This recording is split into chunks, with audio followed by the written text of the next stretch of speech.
Olá, pessoas! Podcastirmãos.com literário entrando no ar. Eu sou o Paulinho, estou aqui com o Tan, Thiago André Monteiro, cujo nome tem 19 letras. E 19 é um número primo, ou seja, é divisível por 1 e por ele mesmo, assim como o talento do Tan, que não pode ser dividido com a mediocridade. Olha! O literário pode não ser um dos melhores, mas essa abertura com certeza é a melhor que eu já ouvi. Com certeza. Como assim não é um dos melhores?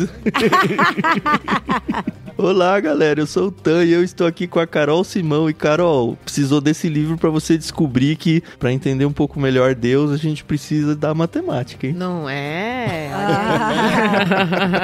Olha, a gente tem muito que conversar sobre esse livro. O números na Bíblia nunca fez tanto sentido, hein? Nunca, né? Verdade. Aquele que você sempre quis pular, né? Uhum. Pois é.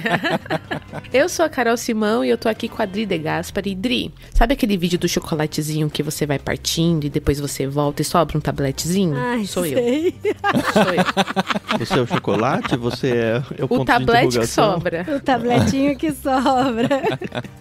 Eu sou a Adriana e eu estou aqui com o Paulinho, que é o meu homem que calculava. Porque não é novidade pra ninguém, mas estamos caminhando pela rua e ele está calculando os números das placas dos carros o tempo todo. Até hoje, Paulinho? Até hoje. Hoje os meninos estão pegando essa Ontem também. o André falou pra mim, mamãe por um. E eu por um que aquela placa não chegou. Eu aprendi essa com o Paulinho faz um tempão, ensinei os meninos tiveram uma onda de um tempão, assim, meses e meses fazendo isso, e eles já até esqueceram disso, e o Paulinho segue. Não, mas isso é desde a minha infância, A cara. vida inteira é o homem que calculava. Isso aqui não em casa, tira o tempo mais. todo. E de vez em quando eu sou homem que calculava também, porque a Adri grita lá da sala, quanto que é 233 vezes 4? Aí Não, calma. Não, às vezes é a Alexa, né? A Alexa. Alexa, chama Quando a o Paulinho Alexa e tá pergunta... desconectada, Gente, a Alexa salvou muito. Todo dia eu tô fazendo umas contas com a Alexa. É demais. E nós estamos aqui para falar da experiência desse mês de ler O Homem que Calculava, de Malba Tahan. Essa experiência diferente. Estávamos buscando um livro diferente? Encontramos. Estávamos buscando um livro mais leve? Talvez não encontramos, porque a gente terminava mais cansado cada capítulo do que começava. A mente cansada, isso? pelo menos, né? Lazer Tinha que esse raciocinar, negócio aqui, gente. Pra você Nossa, é fácil. eu comecei a fazer notas. Porque eu falei, gente, eu não tô entendendo essas contas. Peraí,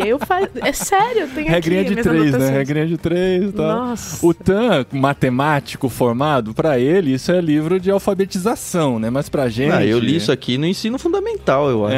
Eu sei, Sétimo, mas oitavo, você é matemático, né? As coisas fluem muito melhor na sua mente do que a nossa de pessoas da área de humanas. Mas a gente vai falar sobre tudo isso, a experiência de ler esse livro, pra alguns muito prazerosa, pra outros um pouco pesada no literário desse mês.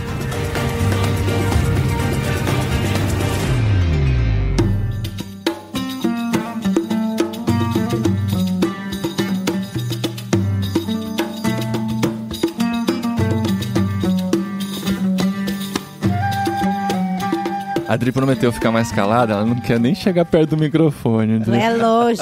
Gente, chocada com o meu último podcast que eu falei mais que a boca. Meu Deus. A Adri ouve depois os fico literários, mal ela depois. fica mal, ela fala, eu falei muito, no próximo eu vou falar menos. Mas e não tal. é pelo fato de eu falar muito. É porque a impressão que eu dou é que eu não deixo vocês falarem. Aí hoje eu vou deixar vocês falarem. E o outro eu não tava, né? Inclusive faz muito tempo que eu não gravo com vocês, desde 1984. Essa foi boa. Mas tô de volta aqui. A gente leu nesse mês O Homem que Calculava, de Malba Tahan, que na verdade não era o nome verdadeiro dele. Era Júlio César de Melo e Souza, um carioca que decidiu usar um pseudônimo, ou melhor, um heterônimo, como a gente aprendeu com a Tati Feltrin, né? Na verdade não foi só um outro nome que ele criou um outro personagem com outra biografia para escrever esse livro, e ele lançou lá em 1938.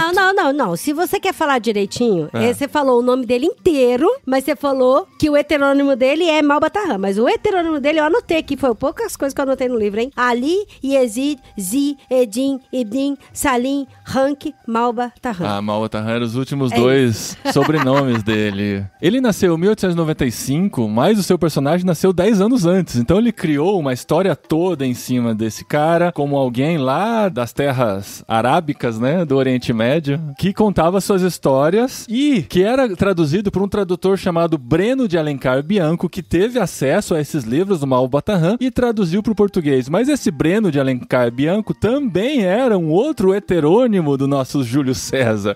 Olha aí. E por que ele fez isso? Porque ele percebeu que um brasileiro falando de maneira criativa sobre a matemática não era atrativo para as pessoas da época. E a partir do momento que ele criou esse heterônimo, ele começou a conseguir com que seus textos fossem publicados nos jornais, tanto que O Homem que Calculava foi primeiro publicado em jornal, como era muito comum nessa época. Começou a ser publicado em 1932 nos jornais e só em 1938 ele publica O Homem que Calculava como Malba Tahan. Mas o mais incrível ainda, cada vez a gente vai indo por mais incrível, ele levou 20 anos para revelar que ele era o Malba Tahan. Então ele era um professor de matemática muito prodigioso no Colégio Pedro II, no Rio de Janeiro. E enquanto ele era professor de matemática, ele publica o livro como Malba Tahan e seus alunos não faziam ideia que aquele livro que estava se tornando super popular era desse professor. Ele leva 20 anos para revelar e parece que foi numa entrevista que ele revela. Em 1952, ele revela com muito humor e teatralidade, que era muito típico do autor, e só então associam o nome Malba Tahan a esse professor de matemática do Rio de Janeiro. E curiosamente, diz a bio dele aqui, ele era um aluno ruim de matemática. Ah, o Einstein também era. Não, mas ele era ruim de matemática no começo.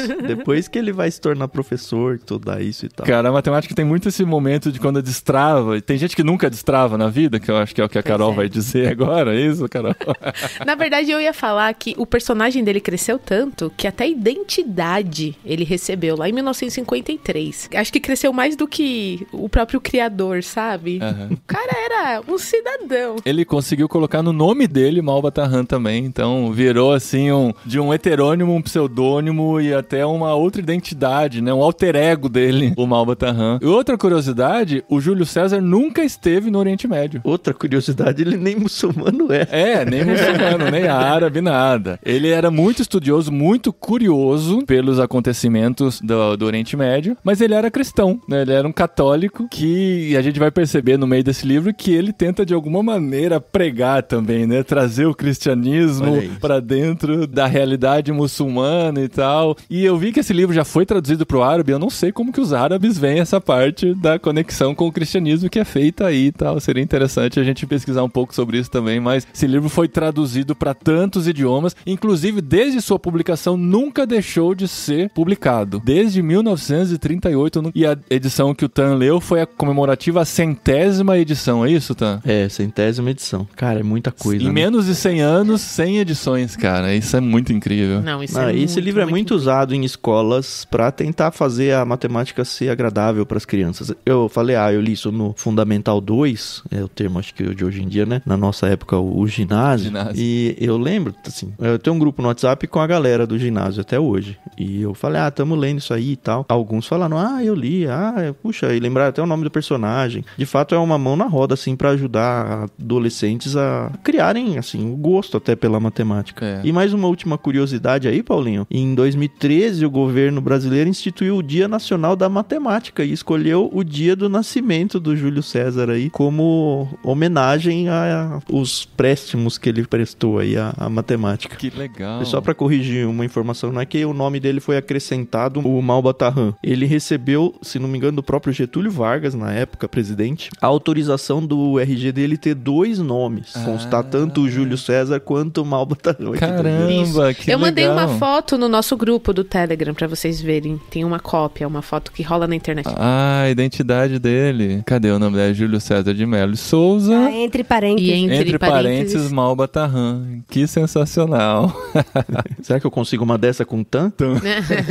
Não, tem que ser vulgo Tan. A Carol com Simão consegue com Carol? É Carol com Carol, né? Olha, eu vou te falar que eu tenho 2 nomes e isso é muito complicado. É melhor vocês continuarem. Evita isso, né? Eu tenho 2 nomes, então é difícil, né? Não é bom não ter um nome na Espanha e um nome no Brasil.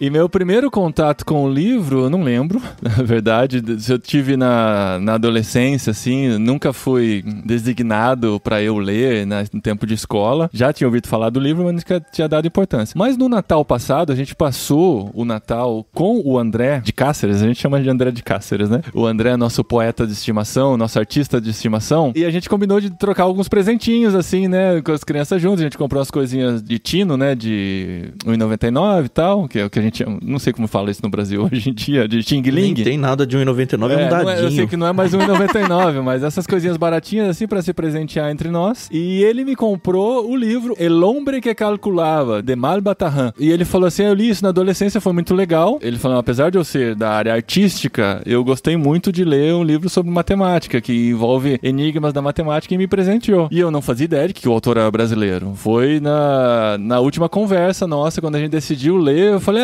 legal, eu ganhei esse livro, eu quero ler, tenho ele em espanhol. Aí pesquisando, o autor é brasileiro. Eu falei, ué, mas como assim, né? Com esse nome, autor brasileiro e tal. Aí eu fui falar pro André, a gente vai ler aquele livro que você me deu. Você sabia que o autor é brasileiro? Ele falou, não fazia ideia, só achei lá, comprei, achei legal pra te dar. Então, no fim, a gente leu em português, pelo Kindle, e o nosso filho André está lendo ainda ele em espanhol e tá gostando bastante. Então, foi essa a experiência que a gente teve de leitura aqui, e que dá pra começar até por aí, que é um livro feito muito pra essa idade, né? Para o infanto juvenil. Porque é um livro de uma viagem, só que a história em si, ela é muito fina, né?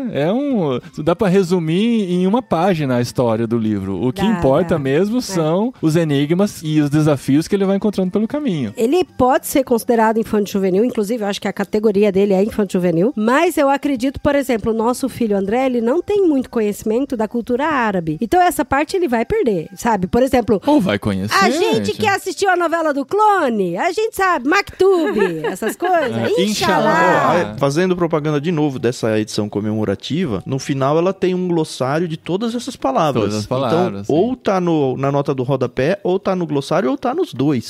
Então, vai ajudando muito. Quando eu comecei a ler, acho que é uma coisa interessante de falar pros ouvintes também, porque a gente sabe que a maioria dos ouvintes vai ser cristã. Quando eu comecei a ler, o livro, ele exalta muito Alá, o Alcorão e tudo mais. Então, algumas pessoas podem falar, eu não posso ler isso, ou se incomodar de alguma forma em relação a isso, porque isso é totalmente anticristão. Primeiro, a gente já falou aí na introdução que o autor brasileiro, ele era um católico, e não só um católico, mas ele era um católico conservador. Então, destrava sua mente pra ler meio que como uma outra cultura, sabe? Sim. Eu vou entender aquilo lá, mas não é que, eu estou adorando Alá. Estou sendo convertido ao islamismo, né? Até porque na jornada, a gente já falou, na jornada do personagem, ele vai se converter mesmo. Ao cristianismo. Não, surpreendentemente. Mas o livro, assim, ele vai até uns 90 e poucos % exaltando Alá o tempo todo. É a cultura toda. Porque é cultural, isso. E a gente vai aprendendo muito também, né? Da cultura árabe, do que tinha conhecimento daquela época, né? E a história se passa muito antes também, né? Se passa, acho que é no século XIII, alguma coisa assim. Então, é uma história do passado já. Não é o próprio Malba Tahan que está vivendo. É um personagem contando em primeira pessoa, mas ele é meio que o observador de tudo que tá acontecendo. Ele só tá andando junto, né? Com o protagonista, que é o Beremis, e vai andando junto com ele e vendo todas as experiências. Mas, Drico, faz aquela definição que você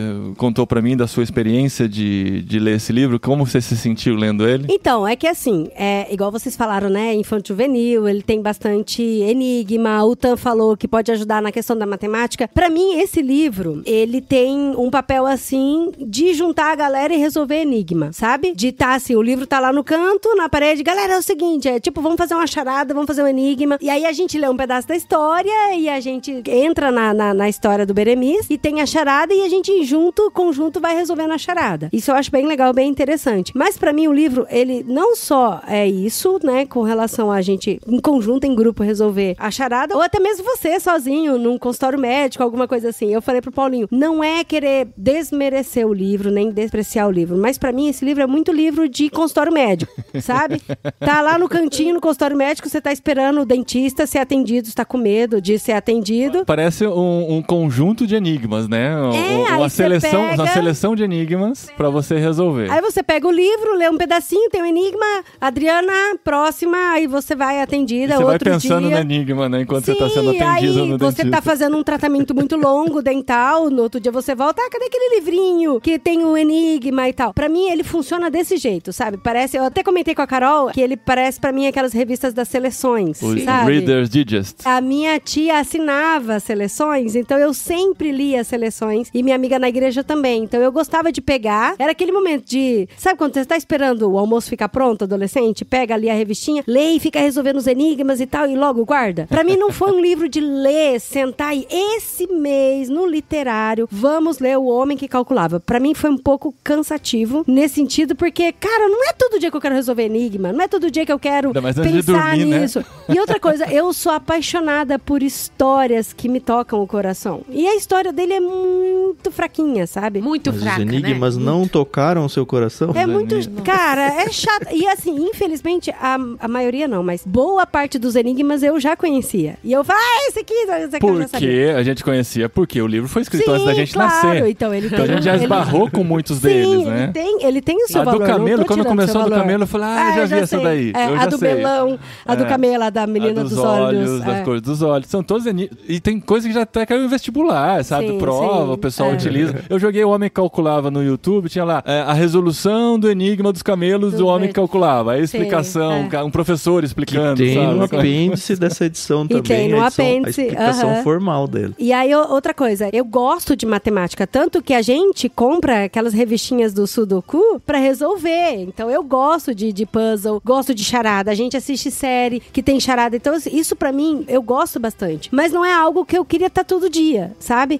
Quando eu era adolescente, a gente viajava bastante pra visitar meus tios. Minha mãe tem muitos irmãos, minha avó teve muitos filhos e tal. Então, a gente sempre fazia viagem pra visitar meus tios. E tem um tio meu que ele tinha muitos livros na casa dele. Então, ele tinha a coleção da Barça inteira. E aí, ele tinha a coleção dos escoteiros do Tio Patinhas. Do Manual do Escoteiro Mirim do Tio Patinhas, né? E era uma coleção enorme, assim. Tinha, sei lá, uns 12, 13 livros. Que a lombada vai se completando, assim. Deve vir em revista ou em jornal. E era de capa dura, coloridinho. E assim, muitas vezes a molecada brincando, jogando futebol, escalando árvore, chupando manga, e a Adriana tava com o livrinho lendo. E meu tio tinha maior orgulho que a minha sobrinha, ele falava, minha sobrinha vem aqui em casa pra ler. Então eu pegava o manual do escoteiro e eu sentava na varanda e eu ficava lendo. E era muito aquilo de te ensinando como fazer fogo, os elementos químicos, por que era aquilo, como montar barraca. Então assim, era muito legal. Mas eu não queria tirar um mês da minha vida lendo isso todos os dias, sabe? Sim.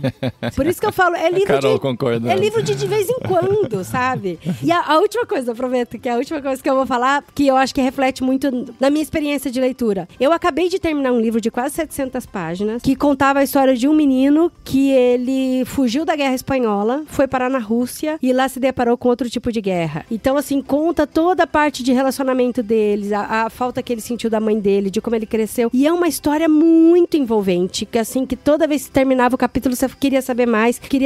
Então, tinha uma história contínua, não era um livro de charadas. E aí eu saio desse livro de quase 700 páginas, dessa história super envolvente, e caio num livro de enigma. Ok, aqui está a minha contribuição. I rest my case.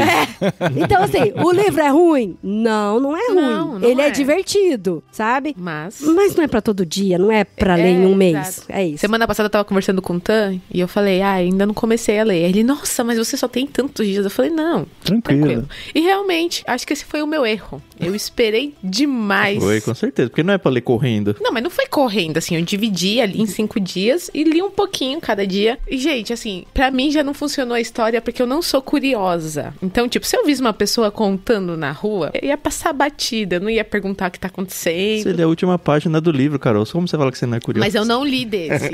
Não, você é curiosa quando a história te envolve. É, Por exemplo, Morro dos exatamente. Ventos Uivantes. Eu quero saber como a pessoa morreu. Como que aconteceu o negócio, Quem sabe? é esse bando de Catherine que aparece ali, né? Exato. Enfim. E aí, tipo, eu nunca tinha ouvido falar nesse livro, nunca tinha ouvido falar do autor. Uma falha aí no ensino público de São Paulo, porque não passaram esse livro pra gente. E aí, tipo, eu sempre... Vocês sabem, eu topo tudo, eu vou lá, eu me empolgo, eu compro, papapina. Mas aí, eu comecei a ler, eu falei, tá. Pra mim, me perdeu no Enigma dos Camelos, tá? No primeiro só. No segundo, na verdade. O segundo. No Porque segundo. eu falei, cara, esse cara está tirando vantagem dos irmãos, tá? Não é? Tirou vantagem. E a galera ficou super ganhou feliz. Um camelo. Muito eu falei, obrigada, não, porque você ajudou a gente. Tó um camelo, que é... Não, eles nem oferecem. Ele fala, um camelo é meu. Eu O resolvi. cabelo é meu porque eu resolvi. É o trabalho, Um trabalho que ninguém pediu. Claro que pediu. Eles perguntaram. Não a gente tá aqui pediu, com um não. problema, ele não Ele sabe falou, o que fazer. eu posso resolver pra como que a gente vai você. repartir um camelo em 3 e tal, ele foi lá e resolveu. E todo mundo saiu Então, contente. Ele não se redimiu naquela história do pão, que ele tinha direito de... E aí ele falou, não, tenho divisão Então, ele tinha direito. certa, O amigo dele ia a receber justa e a tantas correta. moedas. Ah, não, para. Não. Não, ele Assim, não, Enigma do Pão ele só quis fazer um show-off, porque deu na mesma. né? Exatamente. O Mas resultado o do foi o camelo, mesmo. do camelo também Não, que ele ia receber Ele pegou um pra ele e dividiu os pro prêmios resto. pelo pão lá. Então, As ou seja, moedas, Aí do ele tá pão... falando. dividiu o prêmio. Então, ia ser 6 e 1, não era?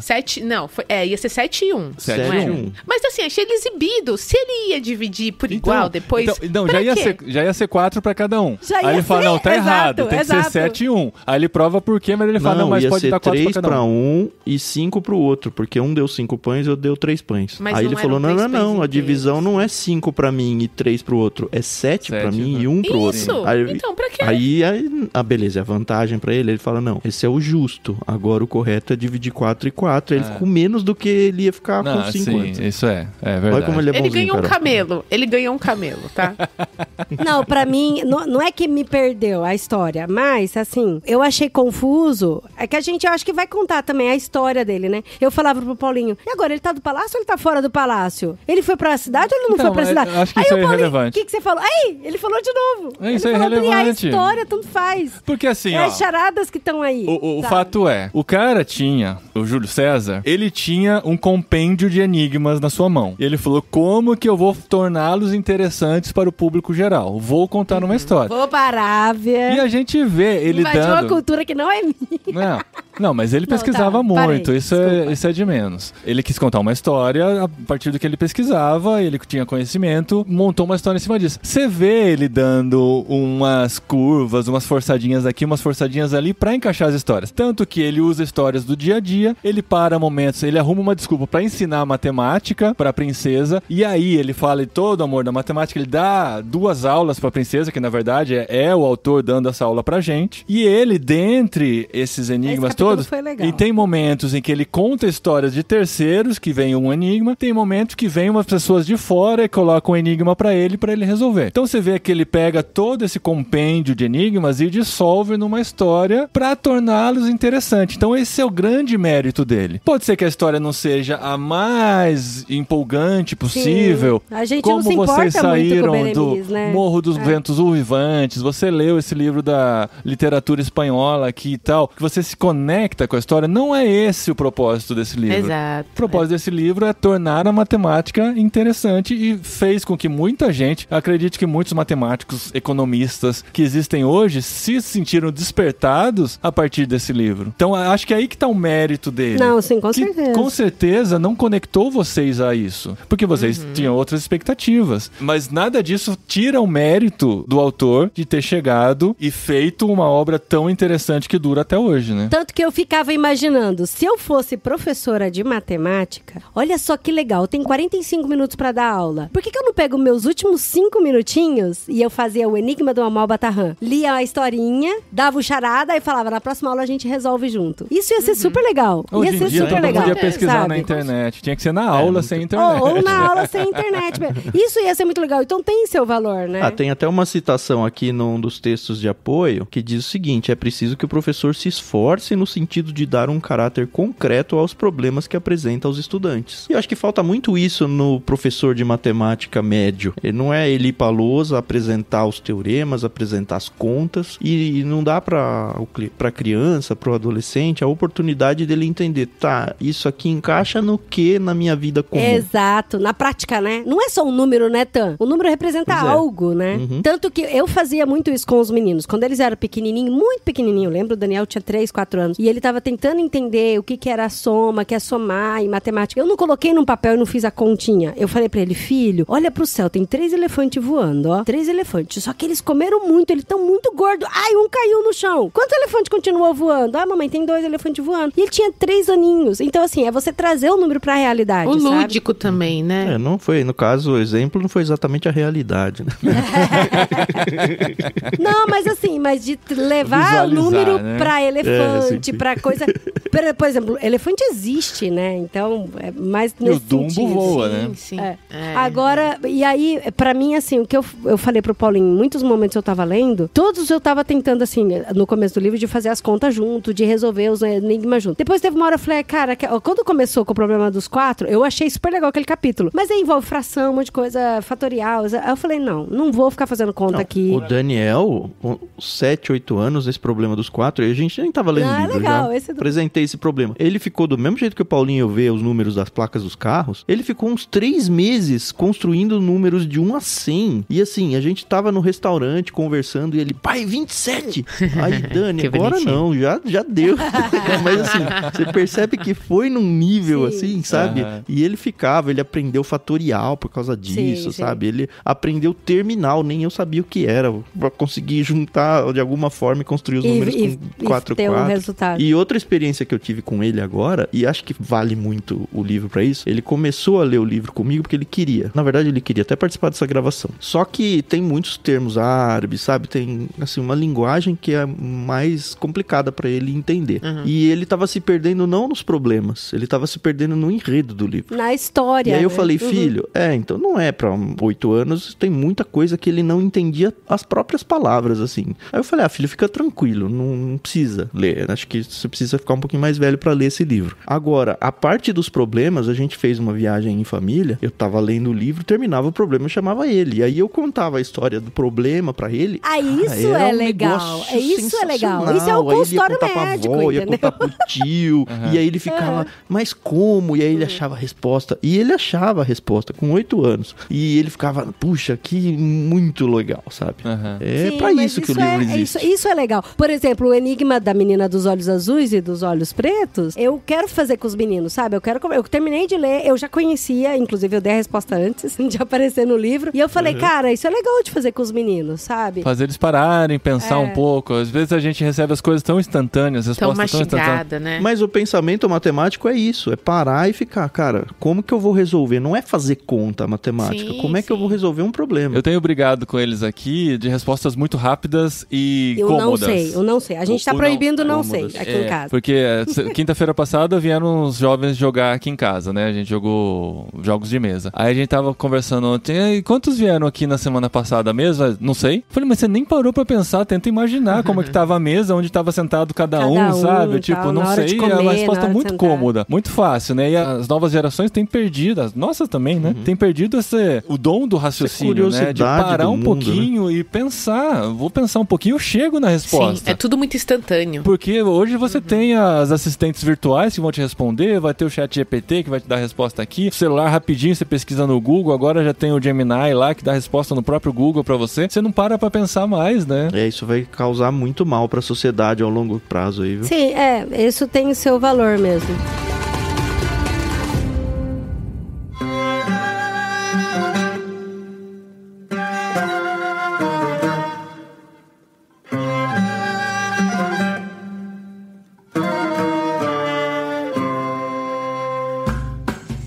A matemática tem uma importância muito grande. Por exemplo, eu e a Adri tocamos piano. É pura matemática. Pura matemática. Então, pra quem lê partitura e tem lá as divisões, os tempos, né? As notinhas lá com seus valores. Então, assim, eu gosto de matemática. Eu gosto daquela matemática simples, tá? Sem letra, sem traço, sem parênteses, colchetes. Quem que inventou de colocar letra na matemática, Não né? É tão fácil usar os dedos, né?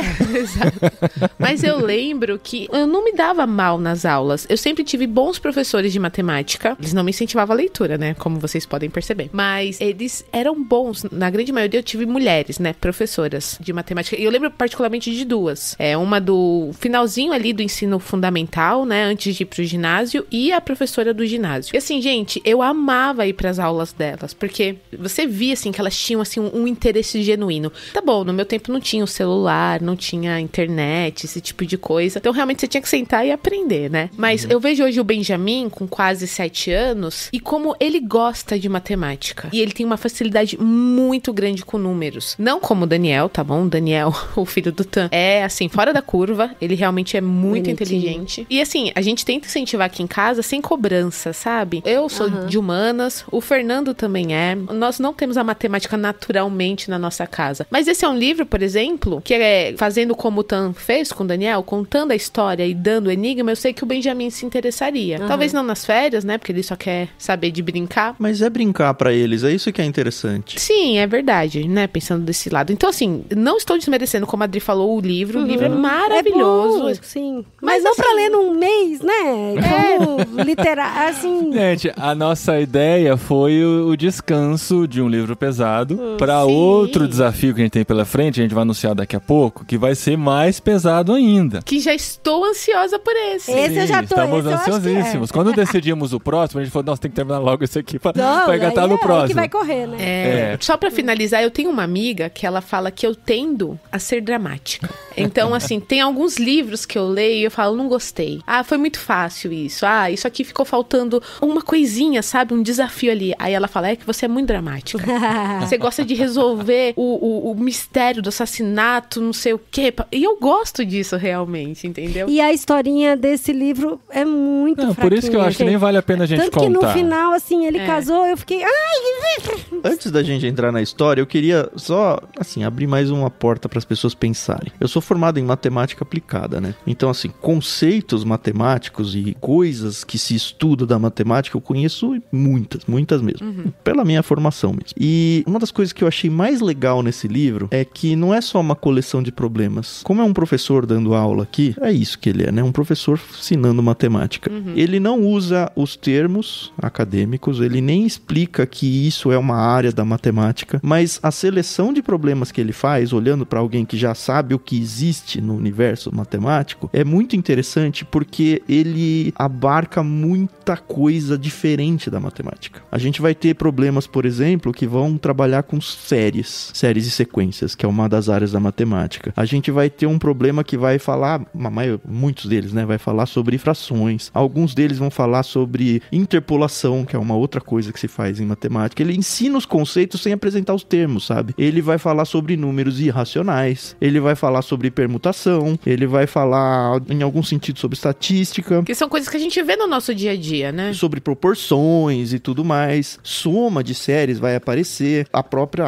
álgebra vai aparecer, geometria vai aparecer. E ele não dá nenhum nome pra nada disso, e não precisa pra quem tá lendo esse livro. Só que o que ele tá fazendo? Ele tá apresentando a matemática não assim, 10 problemas da mesma área da matemática. É um problema ou dois de cada área da matemática que vai dando pras pessoas que estão lendo uma noção geral do que de fato é a matemática. Eu lembro que quando eu saí do ensino médio pra fazer matemática, um professor falou, olha, agora você vai descobrir o que de fato significa a matemática, o que é matemática, porque o que você tá aprendendo aqui é fazer conta. Matemática nunca foi fazer conta. Fazer conta é uma das ferramentas que a matemática te dá pra você pensar a matemática por trás. Nesse sentido, esse livro ele mostra muito mais a essência da matemática como um todo, ou pelo menos, se não for o todo, como uma boa parte do que significa pensamento matemático, de um jeito que você aprende sem perceber que aprendeu. Você chegou a dar aula de matemática, Anta? Eu dei aula particular só, e foi bem difícil, assim, porque normalmente quem pede aula particular tem muita dificuldade, gosta, né? Nossa, assim, é assustador pensar que, cara, a pessoa não sabe que meio é 1 sobre 2, sabe? 1 dividido por 2 é a mesma coisa que 0,5.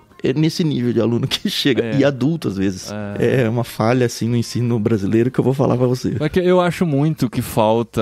Eu não sou educador, não sou matemático nem nada, mas acho que em todas as matérias falta muito esse destravar, assim, sabe? Você passar essa barreira de ser pescado por alguma coisa, de ver aquilo fazendo sentido na sua vida. De não ser só páginas de livro que você lê e sua vista embaralha porque você tem que ler pra terminá-lo ou pra fazer a prova, coisa assim. sozinho, mas de ver mesmo isso, né, conectado. Então a pessoa, ela vai entender que 1 sobre 2 é meio, não sei como, mas a partir do momento que ela passar essa barreira, destravar isso no conhecimento, as coisas começam a fluir, né? Parece que é um negócio do cérebro mesmo que tá amarrado lá, assim, né? Eu acho que é muito mais culpa dos professores. Eu sempre defendi a tese de que eu não gosto de matemática. A maioria das pessoas fala isso. E eu sempre falei na cara delas. Eu falei, não é que você não gosta de matemática, é que você nunca teve um bom professor de matemática. Mas isso é pra assim muitas como matérias, de línguas, cara. né? De idiomas, ou o próprio português. Isso funciona pra qualquer matéria, né? E sim, por exemplo, meu filho, a gente tem 2 filhos que um gosta muito de francês e o outro não gosta de francês. Mas porque o professor de francês do mais velho é maravilhoso. Até eu queria ter aula de francês com ele. Ele é criativo, ele é engraçado, ele ensina vários tiques de francês e tal. Faz excursão pra Paris. Faz excursão pra Paris não, pra cidades da França, né? Então, não, assim, pra Paris. Então, e assim, ele é muito legal, ele é muito divertido e tal. E já meu outro filho não gosta de francês porque a professora dele era muito maçante. Sabe, vamos estudar o verbo de francês. Vai lá, verbo... Repete. Sabe, repete. Agora o que você fala? E ela falta muito. Então, assim, ele não gosta de francês. E aí dá mó dó porque o primeiro ano é obrigatório francês pra eles. E agora no segundo ano é optativa. E aí o professor, que é o super legal do André, faz um apelo, mandou mensagem pros pais falando, peça pros seus filhos escolherem a optativa de francês, porque senão não vai ter francês na escola, vai acabar francês. Só que daí, entre o menino escolher computação, robótica e francês, ele vai escolher o quê? Pois é. E assim, não vai ter francês o ano que vem. Não, mas esse argumento serve pra música, né? A Carol que dá aula de música aí. Uma coisa é você pegar uma criança e, não, ensinar teoria musical e a parte de ler partituras. E é óbvio que precisa ensinar isso. Mas a criança vai se interessar a partir do momento que ela conseguir perceber que ela consegue tocar uma música que ela gosta. Sim. E acabou. É aí que ela vai falar, música, dá pra fazer isso, sabe? Olha. Não, mas e a maioria dos alunos... A maioria dos alunos chega e fala assim, eu quero tocar piano. Aí eu falo assim, mas você quer tocar piano ou você quer tocar piano? E aí na primeira aula já rola um desânimo, porque não é assim, você não vai sentar e vai ler a partitura de Beethoven. Aí o pessoal fala assim, eu prefiro as cifras. Eu prefiro... Agora com o YouTube tem aquelas... As bolinhas que vão caindo assim, ó. Eu entendo. É muito fácil, né? Mas pelas bolinhas que caem, por exemplo, os meninos sabem tocar um monte de música aqui no piano. Sim, por causa das bolinhas que mas caem. Um dia eles vão sentir a necessidade da partitura. Deixa ele se interessar pelo assunto antes de você entrar com a parte chata da matéria. Eu Eu concordo. entendo deixo eles isso. tocarem pela bolinha que Mas cai aí, por exemplo, lá na minha igreja, eu sou a única que sabe transpor os tons. Mas no teclado é muito fácil, né, Carol? Sim. no teclado aperta lá. É só mais aqui, ó. Quero ver fazendo baixo. Exatamente. Não, mas eu sei fazer na unha. E olha que legal, eu sei fazer de cabeça, então eu nem preciso escrever. Que legal, eu consigo fazer pra mim. Só que eu sou a única que sei fazer isso. E na minha igreja, eu sou o único que tem que fazer isso. Porque o violão vai lá e coloca o traste. O traste. Já sobe o tom. O teclado vai lá, só sobe no dedinho. Bateria não precisa mudar de tom. Aí fica eu no baixo lá, vendo a cifra e convertendo a música toda na cabeça. Às vezes eu converto pra você, né, amor? Às vezes eu converto pra ele e tal. Não funciona um traste no baixo? Eu não sei, cara. Nunca tentei, não. Mas eu acho que eu me confundiria mais ainda, porque eu nunca toquei com traste. E esse é muito legal, Carol. Igual, por exemplo, tem introdução de música que eu gosto de tocar de acordo com aquilo que a gente ouviu e ensaiou e tal. E as vozes, por exemplo, ensaiam uma semana inteira a música de acordo com aquela música que a gente pegou no YouTube. Então elas meio que já estão acostumadas com a introdução. Então eu gosto de tirar a introdução. E aí eu tiro a introdução e eu partituro. E eu coloco na partitura a introdução com as bolinhas, notinha, tudo certinho. Aí a parte mais difícil é a parte da matemática. Cara, esse compasso é o quê? Um 4x4? É um 3x4? Qual que é o tempo que vai, olha, cara? Vocês estão com matemática o tempo todo, mas só o que convém, né? Porque sair da caixinha, não, né? Não, igual eu falei, lê de uma vez, um mês. E a história, fofo, vamos ser sinceros aqui, tá? A história é chata, amor. Não, é uma história de amor. Não, isso. não é de amor. Podia ter sido de amor. Essa que foi minha frustração, sabe? Não, a Tayla Sim ficou apaixonada por ele, porque ele era tão sábio. Não, claro. Mas todo mundo ficou apaixonado por ele, né? Nunca teve um crush num professor? Ela teve. Mas, ao contrário da Adri, que falou que ela tava lendo a história quando tava mais cansada, vinha os enigmas, ela nem acompanhava mais. Não, até a metade eu acompanhava. Eu tava me lixando pra história, eu só esperava chegar os enigmas. ver Cadê quando o que é o enigma, próximo né? Daí enigma. eu falei pro Paulinho, eu falei, nossa, amor, esse enigma dos melões, ele encontrou os caras de novo do camelo e tal. E você viu que ele saiu do palácio, ele foi... Eu falei pro Paulinho, amor, por que ele saiu do palácio e ele foi passear? O Paulinho falou... Nem reparei que ele saiu do palácio. E tipo, ele saiu do palácio, passeou e voltou sem motivo nenhum. Não, ele só tá Não tem andando, motivo, gente. sabe? A matemática é o pretexto pra ele fazer tudo que ele tá fazendo. Mas não desanimem, eu achei meio gente. Você pobre que não isso, leu. sabe? Ó, É. temos 2 que gostaram bastante. Nossa, gostei muito. Amor. E temos 2 que não gostaram muito. Você gostou bastante, amor? Assim, eu gostei de Pode ter ser, lido. é. Não, se E fosse... teve uma vez que eu tava lendo, eu falei, gente, é muito chato. Não, tem capítulo. Paulo Tem um falou, não, é capítulo chato muito chato, mesmo. cara. O 18 foi difícil. O 18 que ele tá O falando de de Bhaskara. Pitágoras, o de Pitágoras, e é. Bhaskara. Nossa, isso foi Não, maçante. é legal. Pode ser que eu não usei. estava conectado a ele. E é o maior capítulo do livro. E ele é longo, tá? Não, eu não vou dizer que eu me apaixonei pelo livro. Ah, não vou dizer por que favor, vamos que eu não ser, né? preferia estar lendo outro livro nesse mês. Mas eu gostei muito de ter lido. Ver o filme do Pelé. Eu gostei muito de ter lido. Eu achei que foi uma experiência válida, principalmente agora que termina, que você lembra de tudo, assim, sabe? Você lembra de enigmas, você fica pensando neles, que é o que importa de toda a história mesmo, você se encantar pela matemática e pela lógica, pelo raciocínio lógico. Isso foi muito legal e eu gostei por causa disso. Mas realmente, tem partinhas mais chatas? Tem umas que você fala, putz... Nossa. É uma história muito bobinha, né? É muito. Não é que a história é e mal o jeito, amarrada. Ela é tadinho, bobinha. eu percebi que ele é ruim de literatura, sabe?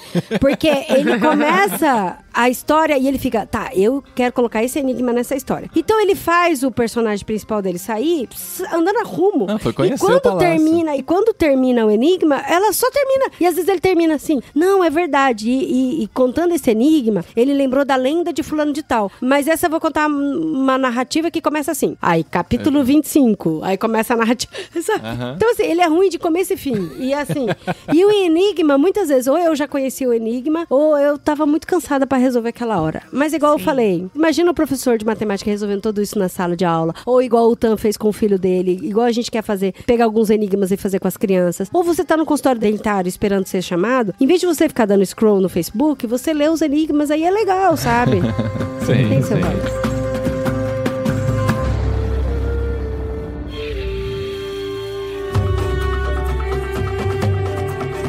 Você conhece o Voltaire, Odri? Já ouviu falar? É filósofo, não é o Voltaire ou não? Então, Voltaire é o Voltaire. Mas olha o que ele falou. Nota-se entre os matemáticos uma imaginação assombrosa. Havia mais imaginação na cabeça de Arquimedes do que na de Homero. Eu falei, Cara, que legal. né? Sim. Tomem essa, literários. E o Descartes ainda o Descartes físico, hein? Toda a minha física não passa de uma geometria. Esse eu tinha que trazer porque tem uma rixa entre os matemáticos e os físicos. Que os físicos falam, matemática é só uma ferramenta pra eu fazer minha física. E os matemáticos falam, cara, a física é só uma das áreas da matemática. Né? Que Sheldon Cooper não te ouça. É, verdade. Sabe, aquela coisa de São Paulo faz parte da Grande Osasco, essas coisas assim, essas brincadeiras assim. Então, e pra mim, assim, me incomodou um pouco também a parte da história cultural mesmo, assim, sabe?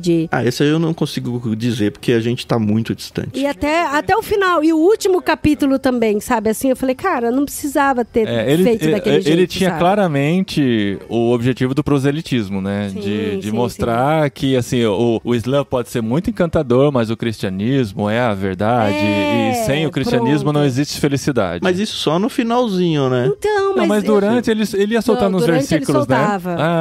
A escrava cristã que falou lá Que de 1 cantou Coríntios 13, e outros versículos eram citados durante a história, né? E eles ficavam assim, nossa, de onde que vem esse conhecimento e tal? Eu percebi desde então, eu não sabia como ia terminar, mas desde então que ele estava preparando o terreno e depois que eu fui descobrir que ele era católico. Conversando com nossos filhos aqui, o André que me contou que ele era católico, eu imaginei que fosse alguma coisa assim e culmina nisso, né? No proselitismo. Mas isso não tira o mérito do livro. Não é algo que me incomodou. E acho que a maioria das pessoas não vai perceber que a citação é uma citação bíblica. Porque ele é cheio de frases de efeito, Sim. muitas frases e conceitos do Alcorão vão aparecendo. E aqui e ali aparece alguma coisa do Antigo Testamento bíblico, que se você não é cristão, e às vezes até se é cristão, mas não é muito aprofundado nas escrituras, não vai pescar. Pelo menos não o texto bíblico em si. Eu não achei forçado esse proselitismo. Eu entendi, de fato, e até gostei, porque no final, uma das conclusões que eu chego é que, beleza, temos um cara muito sábio, que é o Beremis Samir, o homem que calculava, que era um muçulmano, assim, um crente, de ele mão fala, cheia. Ele sabia, um conhecia crente de quantas Alá. palavras e letras Escrituras, tem no Alcorão, sabe? Esse tipo de coisa. Um cara realmente muito envolvido na religião dele. E ele se converte no final pro cristianismo, né? Pra mim, a leitura foi, olha, até um grande sábio se rende à verdade de Deus, sabe? É sim, não, nós como cristãos, a gente gosta. Pensamos isso. Mas tem muito aquela coisa de filme cristão, né? Em que a gente sabe que as coisas vão dar certo no final. E o filme... Esse foi meu sentimento. O filme é escrito pra você ver, só que na verdade não é Deus agindo, é o autor agindo pra que finja que é Deus agindo, né? Então... Sim. E uma coisa que eu gostei, entre as muitas palavras que eu aprendi nesse livro, porque o português e o espanhol tem muita influência do árabe, né? E na época do Clone se brincava muito com Inshallah e tal, e eu não sabia o que significava. Aí tem lá, né, na nota de rodapé, queira Deus. E de Inshallah vem o Oxalá, que no português não é muito utilizado, mas quer dizer, quem dera queira isso Deus, aconteça, né? alguma coisa, Oxalá tomara, isso aconteça, ou tomara. Mas no espanhol se usa muito o Ojalá. Ojalá se usa muito, assim. E inclusive entre as crianças e adolescentes, ojalá sabe? que aconteça isso e tal. E vem de Inshallah, né? Que aqui era Deus.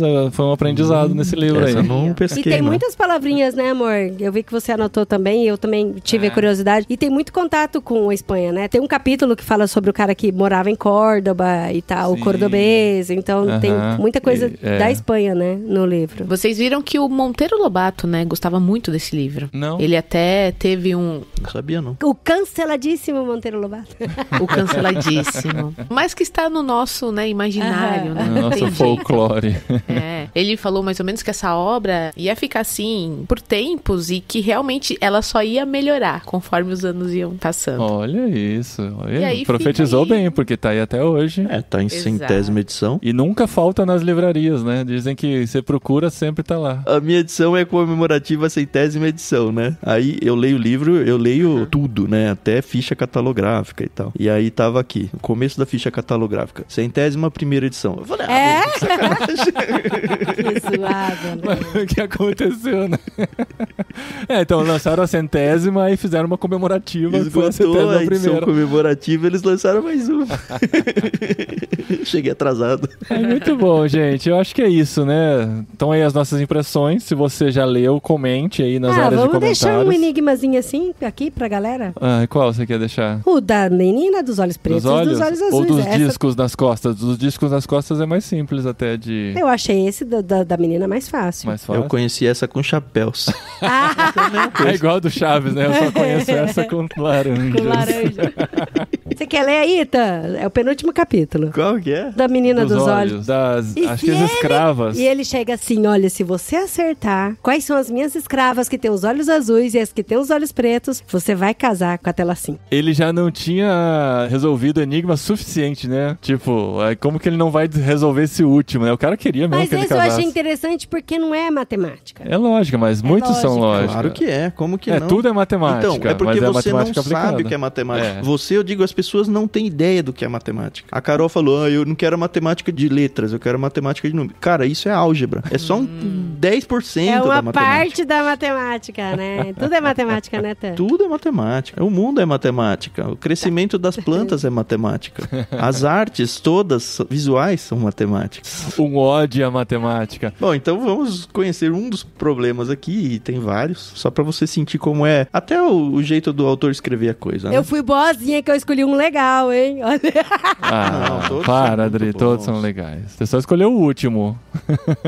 O problema na sua expressão mais simples é o seguinte: tenho 5 lindas escravas. Comprei-as há poucos meses de um príncipe mongol. Dessas 5 encantadoras meninas, 2 têm os olhos negros, as 3 restantes têm os olhos azuis. As 2 escravas de olhos negros, quando interrogadas, dizem sempre a verdade. As escravas de olhos azuis, ao contrário, são mentirosas. Isso é, nunca dizem a verdade. Dentro de alguns minutos, essas 5 jovens serão conduzidas a este salão. Todas elas terão o rosto inteiramente oculto por espesso véu. O haik que as envolve, que é tipo a vestimenta, né? Torna impossível em qualquer delas o menor traço fisionômico. Terás de descobrir e indicar sem a menor possibilidade de erro quais as raparigas de olhos negros e quais as de olhos azuis. Poderás interrogar 3 das 5 escravas, não sendo permitido, em caso algum, fazer mais de uma pergunta à mesma jovem. Com auxílio das 3 respostas obtidas, o problema deverá ser solucionado, sendo a solução justificada com todo rigor rigor matemático. E as perguntas, ó calculista, devem ser de tal natureza que só as próprias escravas sejam capazes de responder com perfeito conhecimento. Bom, vamos lá então. Vamos ver? Tinha que fazer a pergunta, tinha 5 escravos, ele tinha que adivinhar quem tinha ter olho azul, quem tinha olho preto. E não podia repetir as perguntas e só podia fazer uma pergunta pra cada um. Pra cada um não, pra 3. Não é uma pergunta pra cada um. Não, é uma pergunta pra 3. Não, são 3 perguntas, mas... Não podia repetir Não podia a mulher. repetir a menina. Então podia fazer uma pergunta uma pra pergunta. 3 meninas diferentes. 2 E iam não ficar sem podia ser pergunta igual. Mas vai ficar aí no ar, né, gente? A gente não vai dar resposta. Claro, vocês vão... Não, vai, vamos dar tudo. Não, nossos ouvintes vão pensar. Se quiserem pesquisar, pesquisa na internet. Mas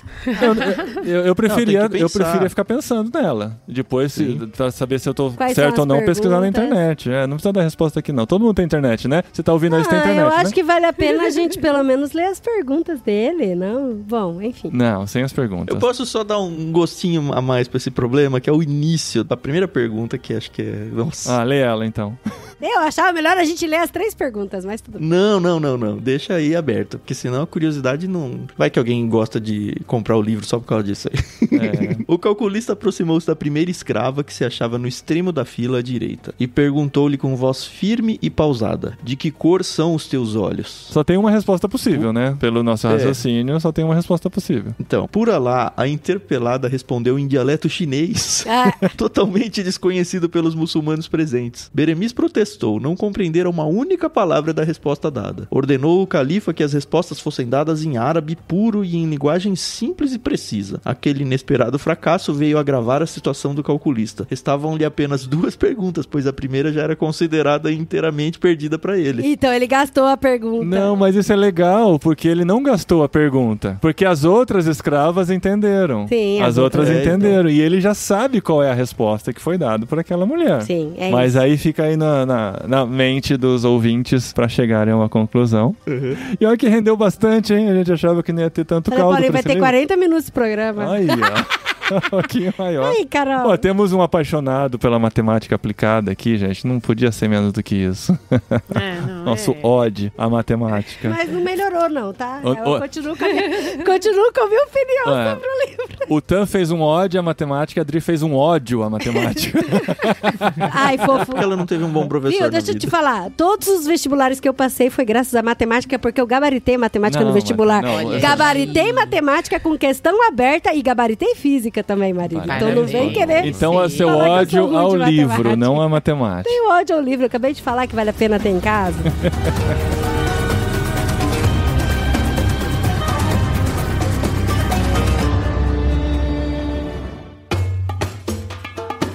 E, gente, vamos ao próximo, né? Vocês estão certos disso? É a pergunta do milhão, assim, do Silvio Santos. Olha, eu já divulguei no Discord, já chamei muita gente, já divulguei link de compra do livro, já tava na minha lista de livros que eu queria fechar o ano. Fechar, tá na metade ainda. Mas talvez seja pra fechar o ano. Eu queria esse ano ler um grande clássico. E eu tinha, até falei com a Renata aqui, eu quero ler esse ou esse ou esse. E um dos 3 era esse. Que eu vim sugerir sem ter ouvido você falando com a Renata, né? Então. Aí o Paulinho falou, queria muito ler. Eu falei, respondeu, né? A fome com a vontade de comer. Sabe, criando os suspenses aqui. De onde surgiu essa vontade? Eu ouvi o excelente Eu Livro, que está dentro do Ictus Podcast, com o Tan e 2 convidados falando sobre o Corcunda de Notre Dame. Ficou bom aquele programa mesmo, né? Nossa, eu desfrutei tanto dos convidados ali, meu. E eu fiquei morrendo de vontade de ler esse livro. Eu falei, putz, mas ele já fez um programa irretocável sobre o Corcunda de Notre Dame com os nossos amigos convidados. Ou seja, lição de casa, vai lá pro Ictus Podcast ouvir esse programa, Sim, tá? Tem que ouvir, conectado com a cidade de Paris, com a arquitetura. Ficou muito bom esse programa. Aí eu vim pra casa e falei, putz, já era o Corcunda de Notre Dame. Ele gostou mesmo, Tânia. Gostei ele falou muito. Pra mim que ele gostou muito do programa. Todo mundo tem que ouvir. Aí eu falei assim, tem, cara, França, né? Tá tão perto da gente, a gente conhece muito pouco. Eu tenho um outro livro francês aqui em casa. Só que eu comprei ele numa promoção dessas que vem em fascículos. Como ele foi divulgado, inclusive, foi publicado originalmente. Não, mas na verdade não é fascículo, é a parte 1 do livro. Tava lá por €1. Aí eu falei, pô, eu preciso lá comprar a parte 2. Só que a parte 2 geralmente não vai sair por €1, vai sair por €5. É tipo aquelas promoções de banca, assim, que te dá de graça o primeiro de 20 tomos, assim. Sim, e é um livro muito bom. Aí eu não voltei. Pegadinha da Planeta de Agostinho. É isso aí. Pô, mas pelo que você tá mostrando aí, é bonito, hein, É bonito, Paulinho? capa dura e É tal. bonito, capa dura. Aí eu não Reserva fui de lá verniz comprar a parte dourado. 2. Daí eu falei, pô, seria legal a gente ler esse livro. E escrevi lá no nosso grupo do Ictus, entre nós 4 lá, que tal se a gente ler esse livro? Aí eu fui pesquisar pra comprar. Aí eu vi que ele tem, simplesmente, 1.500 páginas. Aí eu falei, esquece, deu Eu ruim. acabei de ler um de 700, É. eu falei, uau! 1.500. Aí eu falei, putz, isso aqui deve ser a parte 1 de 5 que eu tenho aqui em casa. Aí o Tan veio e falou, cara, esse tá entre os livros que eu queria ler esse ano. Um dos livros que eu gostaria de ler Olha esse ano. aí. Por mim, eu topo. Não que eu vá ler todos, hein? Não, Vocês sim, entenderam. é. Eu quero Esse é este um- ano é. ler um livro grande. Sim. Aí veio a Carol e falou, eu topo também. Eu falei, putz, cara, agora que eu sugeri, eu não posso correr. Não pode dar Mas você sugere. O Paulinho, ele tem dessas. Ele sugere sem ver o tamanho do livro. Não, é porque eu tinha ele aqui em casa, né? Eu falei, se for 2 desses, dá pra encarar. O Corcunda de Notre Dame é mais ou menos isso também, né? Ó, tem 431 a página esse aqui, hein? Então deve ser um de 3 essa Gente, edição e aqui. a letra? Olha é o pititica. tamanhozinho da letra. É em espanhol isso aí? Tá em espanhol. Tá em espanhol. Ih, você vai ler em espanhol? Não, eu já comprei ele no Kindle com o link do Ictus lá Do na Ictus, Amazon. Olha aí, clique. Comprei a edição que você tem aí da Zahara, inclusive. E estamos falando do clássico de... Eu vou falar em português só esse nome, porque a gente fica tentando falar em francês e erra miseravelmente. O clássico de Alexandre Dumas, porque se for falar Dumas, tem que falar o Alexandre em francês também, que eu não sei como é. O Conde de Monte Cristo. Olha ele, braço, Conde de Monte Cristo. Eu tô morrendo de medo. A gente lembra do filme, todo mundo aí. É, porque no o filme é muito bom. Eu não vi o filme. Cara, o filme é muito O filme bom. com Jesus Cristo e com Superman. Gente, filme com Jesus Cristo e Superman não tem erro. É o Jesus Cristo do Mel Gibson lá? É do Mel Gibson, da Isso, Paixão de é. Cristo. Não, esses dias a Rê ficou, como é que chama o ator? Aí eu falei, Henry Cavill. Não, é o Jim Henry Caviezel. Não, Jim Henry Cavill é o super-homem. Eu falei, cara, é quase isso, Henry Cavill. Tem algum Cavill. Então, e eles estão juntos nesse filme. E eles estão juntos nesse filme. Então a história, o pano geral da história eu sei, o Tan não sabe nada da história. não ele sabe nada da história? ele vai- Me deixa virgem na história, Que porque o livro delícia, a história vai é maravilhosa. me aparecer tudo.